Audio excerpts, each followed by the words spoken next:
Bon, aujourd'hui les gars, c'est les 4 meilleurs animés de l'été 2025 et j'espère qu'ils vont vous plaire. Bon, forcément, les 4 animés que je vais vous présenter, vous allez les connaître, étant donné que c'est les 4 meilleurs animés de l'été. Après, là, je vais vous en présenter 4 et à la fin, je vais juste dire ceux que j'ai bien kiffé aussi. En mode mention honorable, genre. Bref, je vais éviter de faire une introduction trop longue et celle-ci finie, c'est parti pour les 4 meilleurs animés de l'été 2025.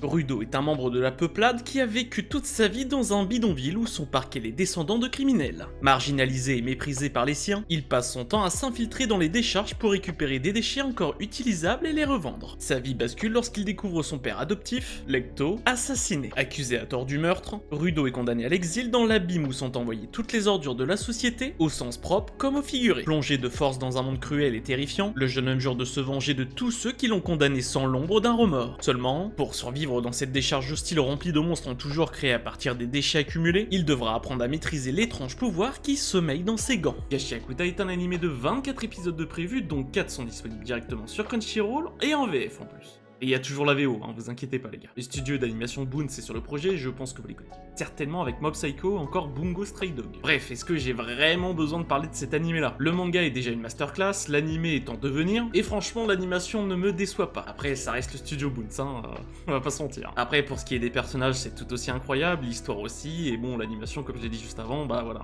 Y'a rien à redire. Pour moi, je trouve ça normal qu'il fasse partie des 4 meilleurs animés de l'été, et dites-moi en commentaire si vous êtes d'accord avec moi. Et si vous l'avez toujours pas vu, n'hésitez pas et foncez. Dans un monde alternatif inspiré de l'ère victorienne, la vapeur et la mécanique règnent en maître. C'est là que se réveille Zhu Minguri, désormais dans la peau de Clay Moretti, un homme plongé malgré lui au cœur d'un univers troublant, entre science en plein essor et occultisme rampant. Entre dirigeables, cuirassés et calculateurs mécaniques se cachent aussi des secrets plus anciens, potions mystiques, cartes de tarot, artefacts scellés, et des murmures inquiétants venus des ténèbres. Porté par un destin qui le dépasse, Klein s'engage dans un labyrinthe d'intrigues, tiraillé entre les grandes églises du monde, officielles ou clandestines, tandis qu'il découvre peu à peu les pouvoirs des Beyonders. Lord of Mystery est un animé de 13 épisodes de prévus, dont 6 sont disponibles en VO et 2 en VF sur Crunchyroll. Bien évidemment, c'est pour le moment, hein. Si vous voyez cette vidéo dans le futur, hein, bah vous savez que... il y aura plus. Logique. Le studio BCMA Pictures est à l'animation et je pense que vous les connaissez certainement avec A Will Eternal. Bon, que dire sur cet animé là? Malheureusement on le voit pas trop avec le trailer parce que j'étais un peu strike, du coup c'est un peu pixelisé, mais franchement l'animation est incroyable. Malgré beaucoup de critiques sur l'épisode 1 par rapport à la traduction et à la longueur des textes, bah franchement cet animé là est incroyable. Après je pense que beaucoup ont lâché dès le premier épisode étant donné que c'était assez compliqué au début. Hein. Je vous avoue j'ai dû regarder 2-3 fois le premier épisode pour capter certaines choses, hein, parce que là c'était galère. Hein. Mais après on va pas se mentir, dès l'épisode 2 on arrive directement à se mettre dedans. Donc je trouve normal qu'il ait sa place dans cette vidéo. Et si vous l'avez toujours pas regardé, n'hésitez pas et foncez. J'en profite pour faire une petite pause dans cette vidéo pour vous inviter à vous abonner, activer la cloche pour rester averti des prochaines sorties vidéo, à commenter et liker, ça aide à développer la chaîne. Tout droit venu de la planète Happy, l'extraterrestre Takopi débarque sur Terre pour y répandre la joie et la bonne humeur à l'aide de ses fantastiques Happy Gadgets. La première personne qu'il rencontre se nomme Shizuka, une jeune fille dont la tristesse affichée sur son visage reflète les immenses difficultés de son quotidien. Si, dans un premier temps, l'alien est certain qu'il parviendra à redonner le sourire à la petite humaine, il va rapidement se rendre compte que la noirceur de l'environnement dans lequel elle évolue est bien plus terrible qu'il n'y paraît. Malgré toute sa bonne volonté, Takopi va peu à peu s'engager dans une situation d'une complexité inconcevable.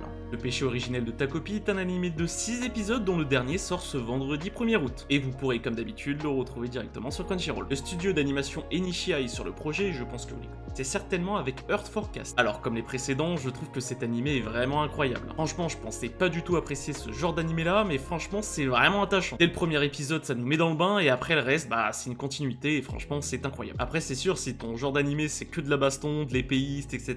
cet animé là n'est pas fait pour toi. Mais si t'es comme moi et que t'aimes vraiment tout, et bah franchement n'hésite pas. Hein. Après certes l'animation est un peu différente de ce qu'on voit d'habitude, mais franchement ça fait plaisir. Et ça rend le truc un petit peu plus original. Alors si tu l'as toujours pas vu, franchement fonce. Alicia, qui rêvait de devenir une héroïne depuis son enfance, est choisie par le roi pour faire partie des 13 héros. Leur mission, éliminer le puissant roi démon Clévatès grâce à la fameuse épée légendaire. Seulement, malgré tous leurs efforts, ils sont décimés par la créature et celle-ci décide de demander des comptes au commanditaire de l'attaque, en détruisant la capitale royale au passage. Sans réponse concernant la raison de cette agression, Clévatès se met en tête d'exterminer l'humanité, mais se voit confier un bébé humain commun par un survivant blessé dans les ruines du palais. Le roi démon y voit alors une opportunité hors du commun, celle d'élever lui-même un humain afin de comprendre cette race énigmatique et de déterminer si elle mérite d'être graciée. Dès lors, le destin du continent d'Etsea et de toute l'humanité repose sur les épaules d'un nouveau-né. Clévates est un animé de 12 épisodes de prévus, dont 5 en VO sont disponibles sur Crunchyroll et 4 en VF. Le studio Leidus est à l'animation et je pense que vous les connaissez certainement avec Rising Impact ou encore Magie. Bon, comme les précédents, je me répète, mais l'animé est incroyable. Mon personnage préféré de l'animé, même si vous m'avez rien demandé, bah c'est Clévates. Franchement, il est incroyable le gars.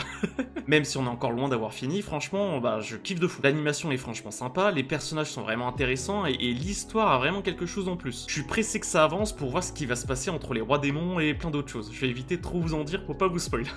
Donc si vous voulez que j'arrête de vous spoil, n'hésitez pas et foncez. Bon, là je vous ai présenté 4 animés, maintenant on va passer aux mentions honorables. Bon, bien évidemment, je suis obligé de vous parler de Tungenanki, franchement c'était vraiment incroyable et en plus j'ai tous les mangas, donc n'hésitez pas et foncez aussi pour celui-ci. Comment ne pas parler de The Summer Ikari Dai, franchement incroyable, rien à redire et l'animation est vraiment propre. On peut aussi parler de The Flagrant Flower Bloom with Dignity, franchement incroyable cet animé là, et carrément l'un des personnages c'est le personnage féminin de la semaine, donc bon, autant foncer maintenant. Et pour finir, on peut aussi parler de ce Silent Witch qui est vraiment incroyable aussi. Les 4 meilleurs animés de l'été et les mentions honorables, c'est fini pour aujourd'hui. J'espère que la vidéo t'a plu et que j'ai présenté ton meilleur animé de l'été. Et comme d'habitude, on se retrouve vendredi prochain à 16h, c'était Mathieu.